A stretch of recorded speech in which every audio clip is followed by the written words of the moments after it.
The night my tool shed burned down, I was halfway through a bowl of chili and watching an old western on mute. The sirens tore through the neighborhood like a banshee. I bolted out the front door barefoot, the heat from the pavement still lingering from the day's sun. My tool shed, my pride and joy, the place where I kept everything from my lathe to my vintage socket set, was up in flames, licking the night sky orange. The fire department was already on it, hoses hissing, neighbors standing on their lawns pretending to be concerned while secretly enjoying the drama. And there she was, Karren Kellerman, standing at the edge of her driveway in her leopard print robe, arms crossed, lips puckered like she'd just sucked on a lemon. I knew she was behind it before I even saw the look on her face. I live in a neighborhood called Oak Hills Ridge, and the homeowners association here isn't just strict, they're militant. I'm talking fines for leaving your trash bins out 30 minutes too long, citations for growing tomatoes in your backyard, and God help you if your grass is over 3 inches. Karren Kellerman is the president of the HOA and probably the most bitter woman this side of the Mississippi. My name's Alec Vorn. Been living here for 12 years.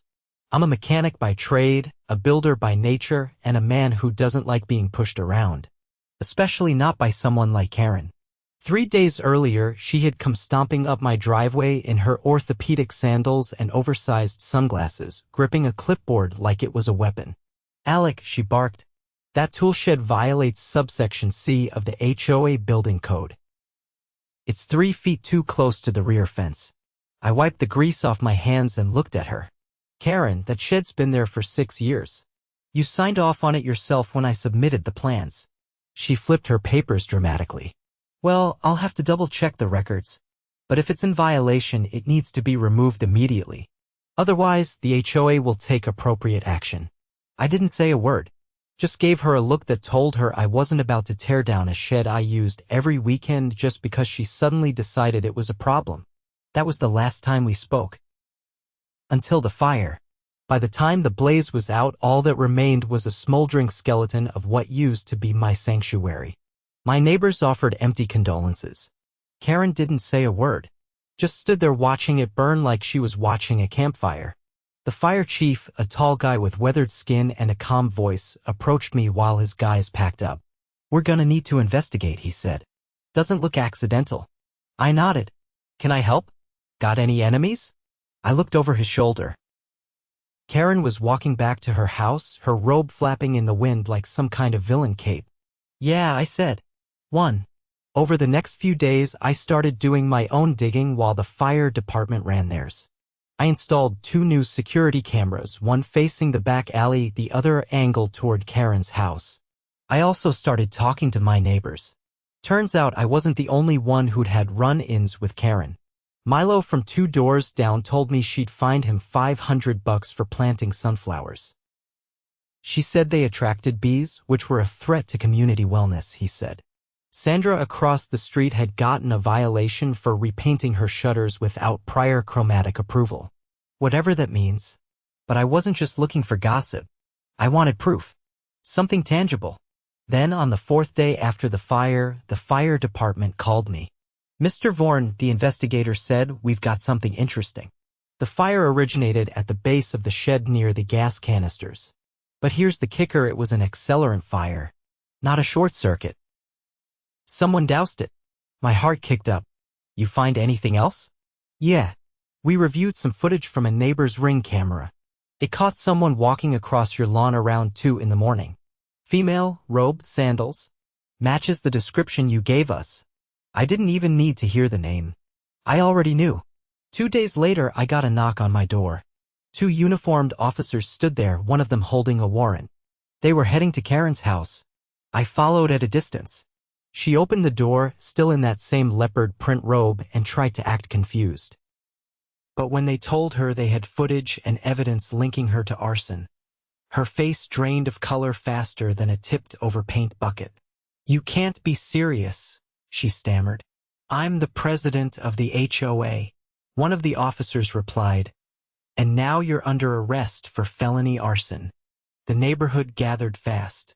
Phones were out, neighbors whispering, a few openly smiling. Milo leaned over and whispered, "Guess the bees weren't the biggest threat around here." Karren was cuffed right there on her porch. I watched her get loaded into the back of the cruiser, and for the first time in a long while, Oak Hills Ridge felt like it could breathe. But I wasn't done. Not by a mile. The HOA board had been letting Karren run unchecked for years.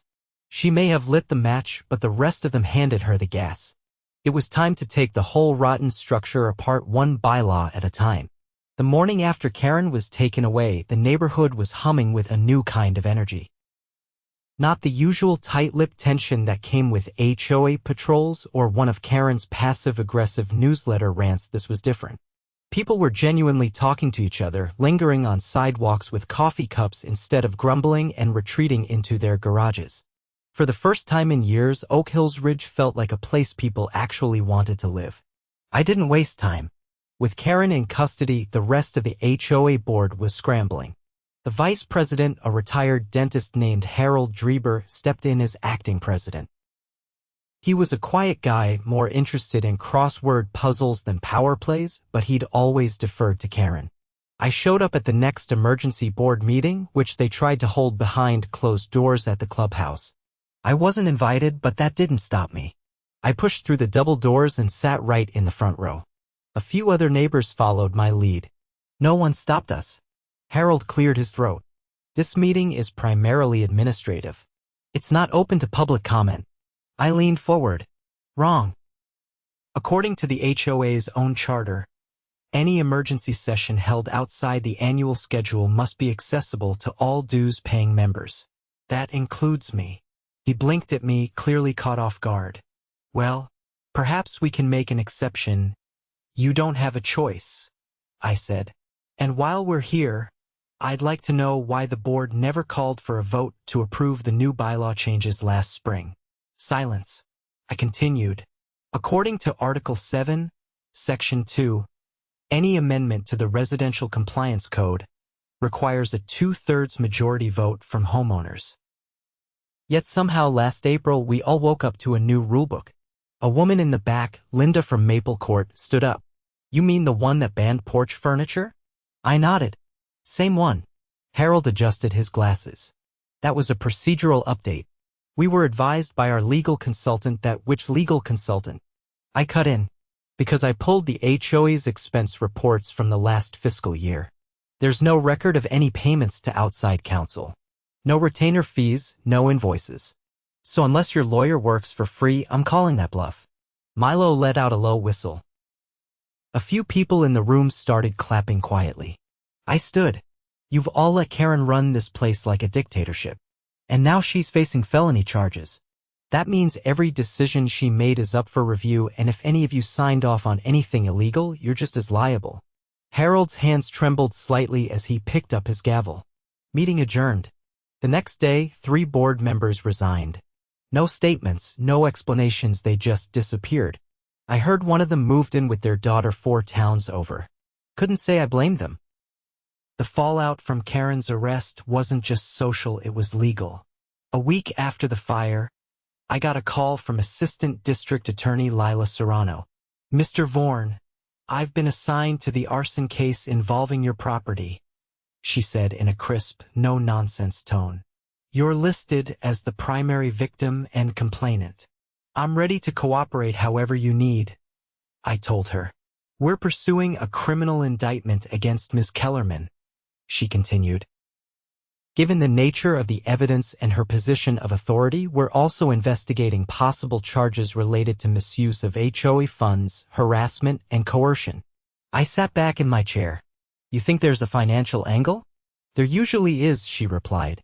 We've subpoenaed the HOA's financial records. If she used association funds to carry out personal vendettas or to pay off anyone, there could be embezzlement charges. That night, I dug into my files. Over the years, I'd collected every letter, notice, and fine I'd received from the HOA. I cross-referenced them with my neighbors' experiences and started mapping a pattern: who got fined, for what, and when. It wasn't random. They always targeted the same dozen households. People who spoke up, people who pushed back, people who didn't fit Karren's idea of curated living. And while most of the violations were petty, the fines added up, and the money, as far as we could tell, never went toward community improvements.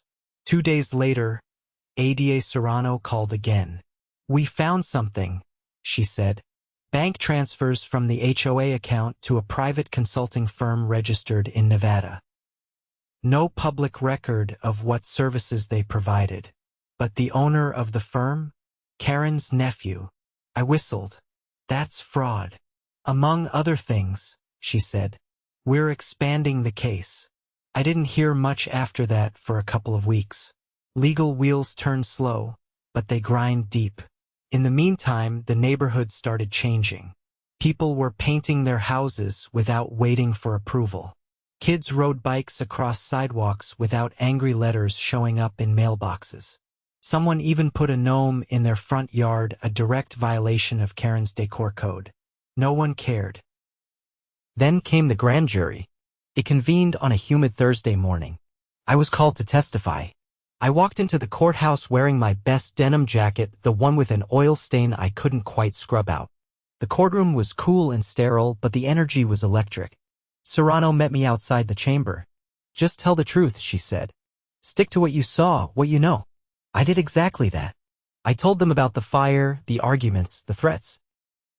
I explained how the HOA operated like a private regime under Karren's rule, how she bullied residents into compliance, how she used fines as weapons, how she retaliated against dissenters. When I finished, the room was silent. One of the jurors leaned forward and asked, "Why didn't anyone stop her sooner?" "Because we were all afraid," I said. "But not anymore." The indictment came down 3 days later. Multiple counts: arson, fraud, criminal mischief, and abuse of authority. It was the first time in county history that an HOA president had been indicted on felony charges stemming from misuse of homeowner funds and intentional property destruction. I didn't celebrate. Not yet. There was still the civil side. With Karren facing criminal charges, I filed a civil suit against the HOA for damages. Not just for the loss of my shed, but for the years of harassment. Milo and Sandra joined me, and soon we had a class action. 27 homeowners in total. The board tried to settle quietly. Offered us a payout that barely covered the cost of a lawnmower. We declined. Instead, we pushed forward. Depositions started. Bank records were examined. Old emails surfaced, some of which made it very clear that Karren had coordinated violations with board members to target specific residents. One email even showed her instructing a board secretary to find something wrong with Alec's backyard, anything. The judge overseeing the civil case didn't look amused. By the time the trial date was set, Oak Hills Ridge wasn't the same place anymore. The HOA board had been dissolved by a court order pending investigation. A temporary committee of residents people actually elected was put in place. And for the first time, we were rewriting the rules. Literally. We started from scratch. Drafted a new charter with clear accountability, transparency, and checks on power. Every decision required community input. Financial records were made public. Fines had to be approved by a panel of homeowners, not imposed unilaterally. At the next town hall, someone passed around lemonade. A couple grilled hot dogs. It felt like a neighborhood again. Harold showed up halfway through, walking slow, looking older than I remembered. He approached me after the meeting. "Alec," he said, voice low. "I didn't know how deep it went. You signed off on it." I thought she was keeping order. I didn't realize she was destroying lives. I gave him a look. "We're done letting people look the other way." He nodded and walked off. Maybe he understood. Maybe not. Didn't matter. The fire had taken my shed, but it lit up everything that was rotten underneath. And now, with the whole mess exposed, we were finally building something better together. And this time, we weren't following anyone's rules but our own. 3 weeks after the indictment, I got a packet in the mail from the county prosecutor's office. Inside were copies of the formal charges against Karren Kellerman: arson, fraud, unlawful use of HOA funds, conspiracy to violate civil rights, and evidence of tampering with official documents.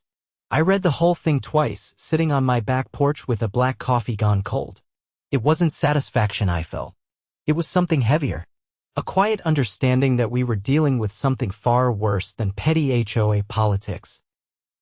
That night, I got a call from ADA Serrano. "Alec, we need to talk in person," she said. We met the next morning at the municipal building. She looked more tired than before, like this case had grown legs and started sprinting. She motioned me into a conference room, closed the door, and laid out a folder. "We've uncovered something new," she said. "It's not just about your shed." She slid a photo across the table. It was a nighttime surveillance, still grainy but clear enough. A person in a hooded sweatshirt standing beside a pickup truck. On the tailgate? Several stacks of what looked like HOA violation notices, dozens of them. "That's from a storage unit registered under a shell company," Serrano explained. "We executed a warrant on it yesterday. Inside, we found hundreds of falsified documents. Violation notices for properties that never had actual inspections, forged approval letters, and financial ledgers that don't match the official HOA records." I leaned forward. "Who was running the shell company?" She didn't answer right away. Instead, she pulled out another document, a printout from the Secretary of State's Business Registry. The Articles of Incorporation list the managing agent as Harold Dreber. I sat back hard. "He's not just complicit," she said. "He's been laundering money through fake consulting fees and routing it through Karren's nephew's firm."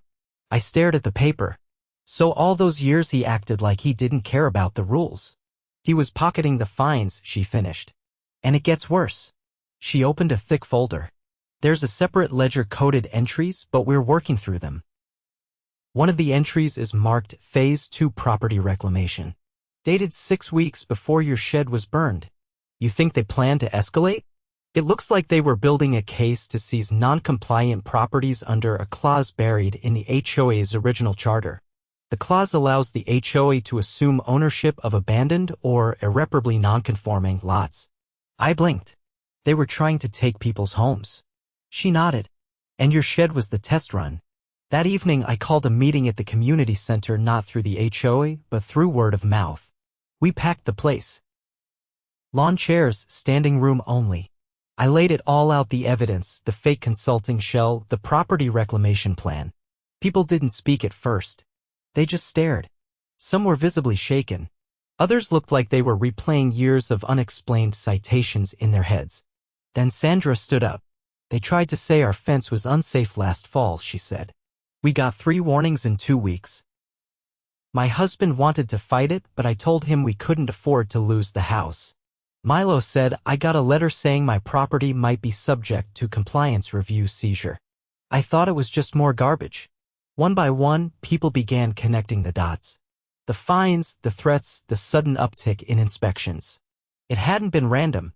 It had been a strategy. I raised my voice. They weren't enforcing rules. They were building a legal framework to strip us of property rights. To take our homes and sell them off under the guise of neighborhood improvement. A woman I didn't know, older, with a cane and thick glasses, stood slowly. "My husband died last year. We couldn't afford to fix the roof. They fined me $600 and said if I didn't pay, they'd take me to court." She paused. "I paid them with what was left of his pension." The room went quiet. I looked around. "I'm calling for a full criminal investigation into the HOA as an organization. Not just Karren. Not just Harold. Everyone who enabled this." By the end of the meeting, we had a petition with over 80 signatures. I delivered it to ADA Serrano the next morning. The county attorneys filed a motion to place the HOA under court-appointed review. 2 weeks later, a judge signed off. A forensic audit team was assigned. They moved into the HOA office, a converted library room in the clubhouse, and began cataloging every document, computer, and ledger. They found shredded documents in the recycling bin. One of the auditors told me they pieced together enough fragments to uncover a compliance blacklist, a handwritten list of homeowners flagged for future action. My name was at the top. Then came the arrests. Harold was picked up during his morning walk. They found him on the path around Willow Pond, clutching a thermos and a crossword book. His expression was blank as they cuffed him. The sheriff's office brought 2 more board members in for questioning later. That day, one of them had notarized a dozen fake compliance letters. The local news caught wind. A headline ran the next morning: HOA corruption scandal rocks Oak Hills Ridge, multiple indictments expected. The cameras came next. Reporters parked at the entrance to the neighborhood interviewing residents as they drove home from work. Some declined. Others spoke freely. One guy, someone I'd only seen walking his greyhounds, told a camera crew they fined me for having a non-neutral paint tone on my front door. It was beige. Beige. But the real hammer came when the audit team uncovered a second bank account. This one wasn't under the HOA's name, it was under a defunct landscaping company registered 15 years ago. Inside it, over $200,000. The money had come from fines, legal fees, and compliance reimbursements, all funneled through fake invoices and maintenance charges. And it didn't stop there. ADA Serrano called me again. The storage unit we searched? We found property deeds. Not copies. Originals. 3 of them. I felt my jaw tighten. Whose? One still being traced. The other 2? Elderly residents who moved out after years of violations. Their homes were listed on a private real estate site, 3 months later sold through a partner agency owned by Karren's niece. They forced people out and flipped their homes. Yes. The indictments expanded. The grand jury issued warrants for real estate fraud, elder abuse, wire fraud, and fraudulent conveyance. The charges now span 9 individuals across the HOA and their connected companies. But we weren't done. The county appointed a temporary trustee to oversee the HOA's shutdown. A team of legal administrators moved in, suspended all fines, and froze the HOA's accounts. For the first time in Oak Hills Ridge history, the HOA had no power. The next community meeting was held in the park under the pavilion. No one wore name tags. No one brought clipboards. We sat in folding chairs, passed around lemonade, and started planning a co-op, a voluntary neighborhood committee without enforcement power. Just a group of neighbors helping each other. That night, I rebuilt part of my fence with Milo. He brought a 6-pack and his dog Bear. We worked until the porch light came on. He stared at the spot where my toolshed used to stand. You gonna rebuild it? I nodded. But not the same. He didn't ask what I meant. He just handed me another nail. We were reclaiming our neighborhood. Not through rules or bylaws, through trust. Through sweat. Through shared hammers and quiet help. And when the trial date came, we'd be there in the front row, every last one of us. Watching the people who tried to steal our homes answer for it in a court of law. Because this wasn't about revenge anymore. It was about rebuilding. And this time we were doing it on our own terms. The courthouse parking lot was full by 8:30. I parked a block over and walked the rest of the way, passing a knot of reporters clustered near the main steps. A couple of them recognized me, cameras lifting, but I kept walking. I wasn't here to give interviews. I was here to see justice land where it belonged. Inside, the courtroom buzzed. The gallery was packed with neighbors from Oak Hills Ridge, more than I'd expected. People who had never spoken to one another before Karren's arrest now sat in tight rows, whispering, nodding, exchanging quiet encouragement. Some held folders. Others had come just to watch. We weren't just witnesses anymore. We were the aftermath. Karren was already seated at the defense table, wearing a stiff gray blazer and a hard expression. Her hair was pulled back so tight it looked like it hurt. She didn't look around, didn't acknowledge the sea of familiar faces behind her. Harold sat 2 seats down, looking older than he had when he was arrested, a man shrunk by exposure. Judge Ellington, a no-nonsense veteran of white-collar cases, entered briskly and got straight to business. No introductions. No easing in. ADA Serrano stood. She didn't waste time either.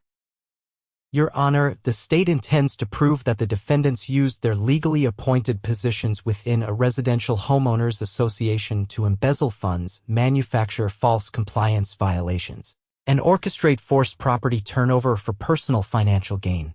Karren's attorney, a wiry man named Venton, tried to object immediately, claiming the charges were overinflated and based on circumstantial community bias. The judge waved it off. You'll have your chance, Ellington said, but this courtroom doesn't have space for excuses dressed as arguments. Proceed, Ms. Serrano. The prosecution's case unfolded with brutal precision.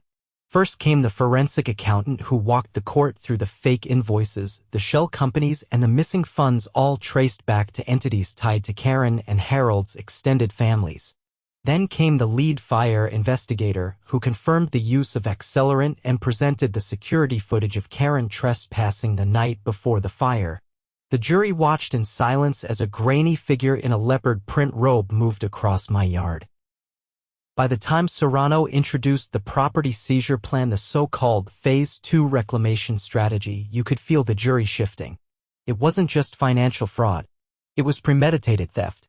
Serrano laid out the internal memos, the coded emails, and the list of targeted homeowners, including a printed copy of the blacklist recovered from the shredded documents. The judge called a recess after that. The jury looked stunned. So did some of the board members in the gallery who hadn't been indicted but had certainly played roles. They avoided eye contact with everyone. After the break, Serrano brought me to the stand. I walked up, gave my oath, and sat down under the sterile courtroom lights.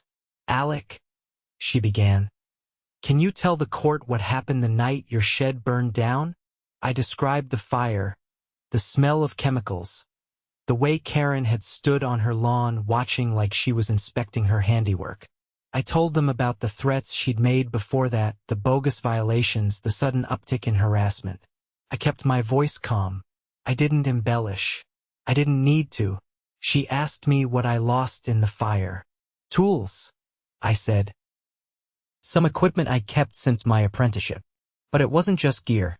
It was the place I went to work things out. My own space. She took that from me." Then she asked why I started investigating. Because no one else was going to. And because I knew if she got away with it, someone else would be next. Venton tried to rattle me on cross-examination, implying I was exaggerating out of spite or that I had a personal vendetta. "You needed a villain to blame. Isn't that right, Mr. Vorn?" "No," I said. "I didn't need a villain. But I did need the truth." He tried to push further, but Serrano objected. Sustained. Next up was an older woman named Mrs. Deller who'd lived in the neighborhood since the late 90s. She walked with a cane and spoke softly, but her words carried weight.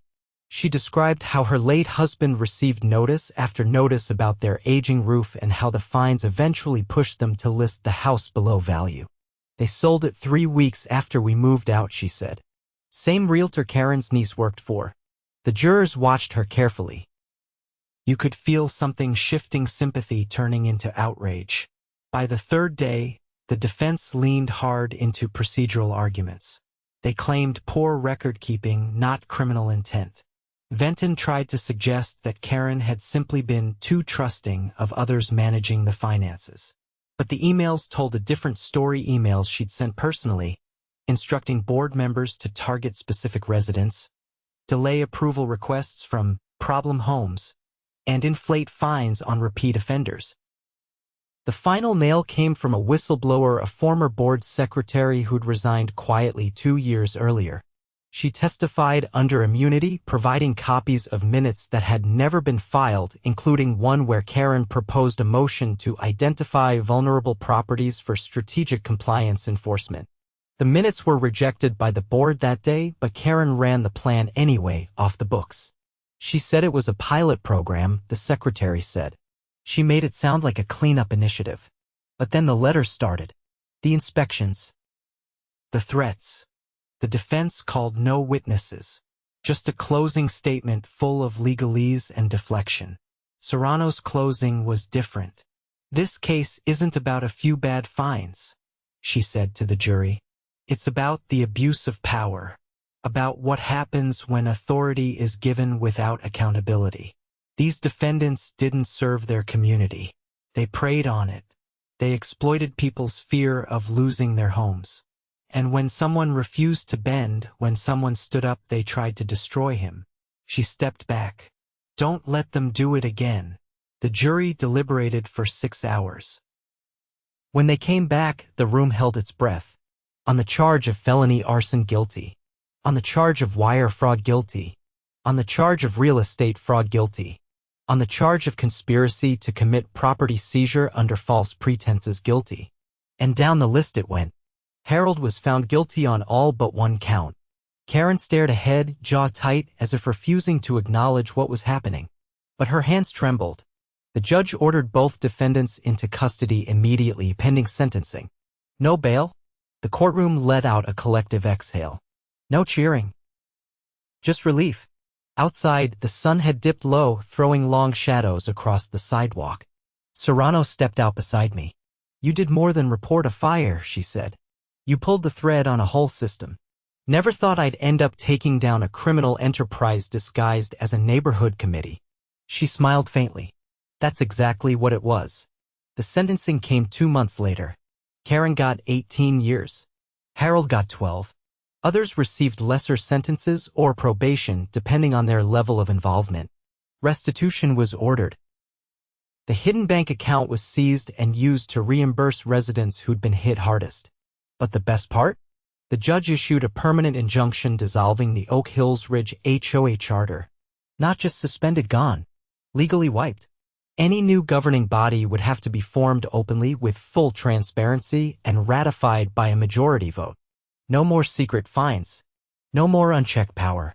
We held a celebration in the park the following weekend. Someone brought a grill. Kids played tag under the trees. A local band played bluegrass near the gazebo. No one mentioned bylaws. No one handed out citations. We talked, laughed, shared food. And I rebuilt my toolshed. Not in the same place, but better. A little bigger. Fireproof siding. A reinforced steel door. I didn't rebuild it to reclaim what was lost. I rebuilt it because I could.